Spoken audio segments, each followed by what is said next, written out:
गंगा माई की बेटियां की दुनिया में एक ऐसा मोड़ आने वाला है जिसकी उम्मीद शायद ही किसी ने की होगी।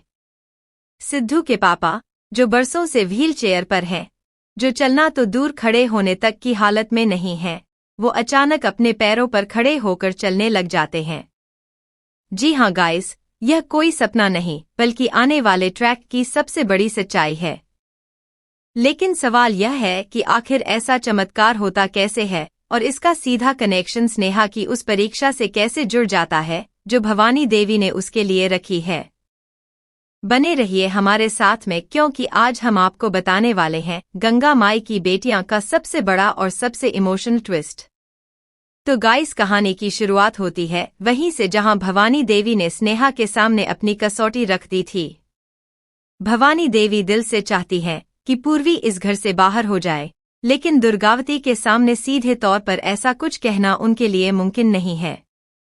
इसीलिए वो एक ऐसी परीक्षा लेकर आती हैं जिसमें हारने पर सीधा इल्जाम स्नेहा पर आएगा, न कि भवानी देवी पर। भवानी देवी स्नेहा से कहती हैं कि अगर वह इस घर की सच्ची बहू साबित होना चाहती है तो उसे कुछ ऐसा करके दिखाना होगा जो अब तक इस घर में कोई नहीं कर पाया। और यहीं से शुरू होती है वह कहानी जो सिद्धू के पापा की जिंदगी बदल देने वाली है। दरअसल भवानी देवी को पता है कि सिद्धू के पापा बरसों से चलने में असमर्थ हैं। डॉक्टरों ने भी हार मान ली है और घर के हर सदस्य ने यह मान लिया है कि अब यह हालत कभी नहीं बदलेगी। भवानी देवी सोचती हैं कि यह एक ऐसी शर्त है जिसे पूरा करना नामुमकिन है, इसलिए वो स्नेहा के सामने यह चैलेंज रख देती हैं कि अगर वह सिद्धू के पापा को दोबारा चलता हुआ दिखा दे तभी वह उसे इस घर की असली बहू मानेंगी। भवानी देवी के मन में यह यकीन है कि स्नेहा यह टास्क कभी पूरा नहीं कर पाएगी और यही उनकी सबसे बड़ी चाल है, क्योंकि नाकाम होने पर स्नेहा की हिम्मत और उसका हौसला दोनों टूट जाएंगे और यह मौका भवानी देवी को मिल जाएगा पूर्वी को आगे बढ़ाने का। लेकिन गाइस, स्नेहा किसी और ही मिट्टी की बनी है। वह यह चैलेंज सुनकर घबराती नहीं, बल्कि उसके अंदर एक नया जज्बा जाग उठता है। स्नेहा को यह पूरा यकीन है कि गंगा माई का आशीर्वाद उसके साथ है और वह इस घर के लिए, अपने परिवार के लिए कुछ भी कर सकती है। वह सीधा सिद्धू के पापा के कमरे में जाती है और उनके साथ बैठकर बातें करना शुरू करती है। शुरुआत में सिद्धू के पापा थोड़े उदास और चुप नजर आते हैं, क्योंकि बरसों की यह बीमारी उनके अंदर की उम्मीद को भी धीरे धीरे खत्म कर चुकी है। लेकिन स्नेहा हार नहीं मानती। वह हर रोज उनके पास जाकर बैठती है, उन्हें हिम्मत देती है, उनकी पुरानी यादें ताजा करती है और धीरे धीरे उनके अंदर फिर से जीने की उम्मीद जगाने लगती है। इसी बीच दुर्गावती को जब पता चलता है कि भवानी देवी ने स्नेहा के सामने ऐसी नामुमकिन शर्त रखी है, तो वह अंदर ही अंदर परेशान हो जाती हैं। दुर्गावती को डर है कि अगर स्नेहा यह टास्क पूरा नहीं कर पाई तो उसका मनोबल पूरी तरह टूट जाएगा। लेकिन दुर्गावती यह भी जानती है कि स्नेहा अब पहले वाली स्नेहा नहीं रही, वह बहुत बदल चुकी है और शायद यही बदलाव उसे इस मुश्किल इम्तिहान में पास करा दे।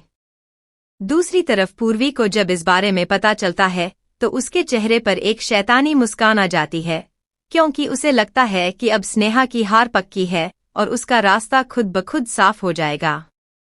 लेकिन गाइस, यहीं पर कहानी में वह मोड़ आता है जिसकी किसी ने कल्पना भी नहीं की थी।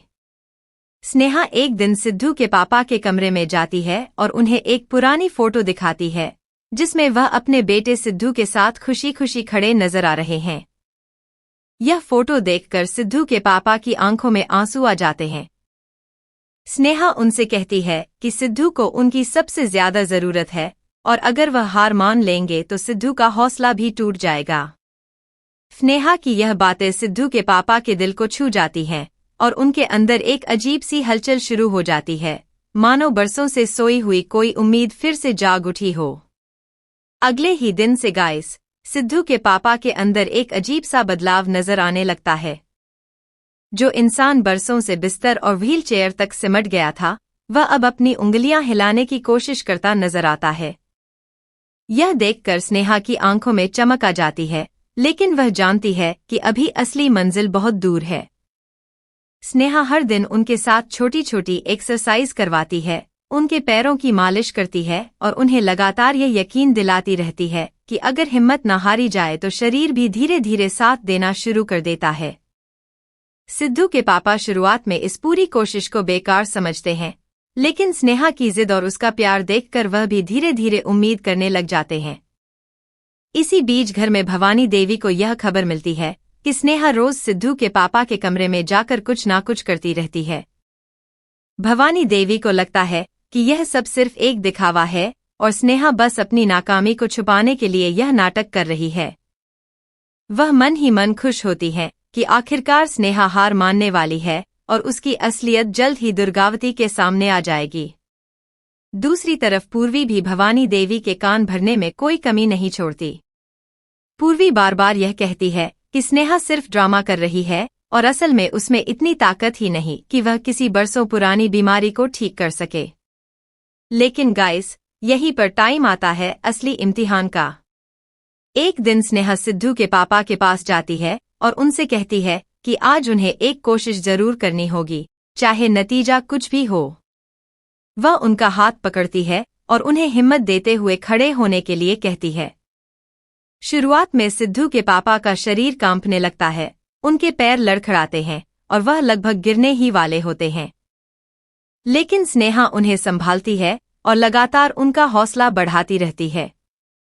धीरे धीरे, कदम दर कदम, सिद्धू के पापा अपने पैरों पर खड़े होना शुरू कर देते हैं। यह देखकर कमरे में मौजूद हर कोई हैरान रह जाता है।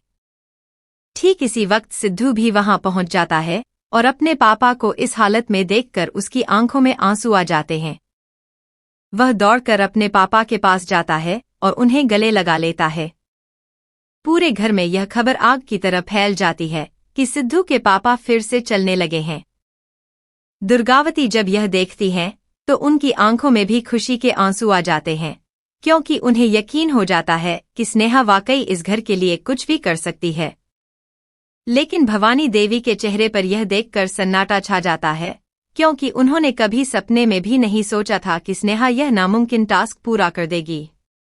अब भवानी देवी के पास कोई रास्ता नहीं बचता। पूरे घर के सामने, सबकी मौजूदगी में उन्हें अपनी बात माननी पड़ती है और स्नेहा को इस घर की असली बहू के तौर पर स्वीकार करना पड़ता है।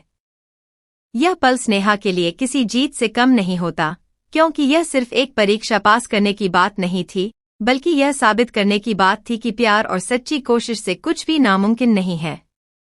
वहीं दूसरी तरफ पूर्वी का चेहरा गुस्से और हैरानी से लाल हो जाता है, क्योंकि उसकी सारी प्लानिंग एक झटके में फेल हो जाती है। लेकिन गाइस, कहानी अभी यही खत्म नहीं होती। भवानी देवी भले ही हार मान चुकी हों, लेकिन उनके अंदर की नफरत अभी भी जिंदा है और वह चुपके से एक नई चाल सोचने लगती हैं, ताकि किसी न किसी तरीके से पूर्वी को आगे बढ़ाया जा सके। दूसरी तरफ सिद्धू के पापा का इस तरह से दोबारा चलना पूरे घर के लिए एक नई उम्मीद लेकर आता है, लेकिन डॉक्टर्स इस चमत्कार को समझने की कोशिश करते हैं और उन्हें शक होता है कि कहीं इसके पीछे कोई और वजह तो नहीं। यह सस्पेंस आने वाले एपिसोड्स में और गहराता जाएगा। देखना बहुत ही दिलचस्प होगा कि क्या भवानी देवी अपनी नई चाल में कामयाब हो पाएंगी या फिर स्नेहा एक बार फिर सबको चौंका देगी। बने रहिए हमारे साथ में, देखते रहिए सीरियल गंगा माई की बेटियां।